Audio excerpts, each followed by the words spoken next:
visit to a customer's company for a periodic inspection and to check their main printers, you discover that one of the periodically replaced parts has reached the end of its service life.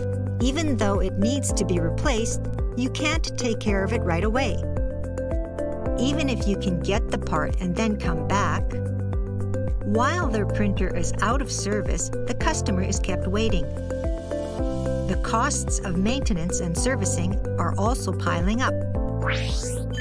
In this case, you can remotely check the customer's device information, allowing you to perform efficient maintenance and servicing. Check the status of the device in advance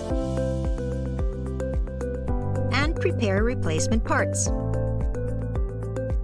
By arriving with the necessary parts, the customer can resume printing as soon as the inspection is complete. This helps to save on device downtime and on maintenance and servicing costs.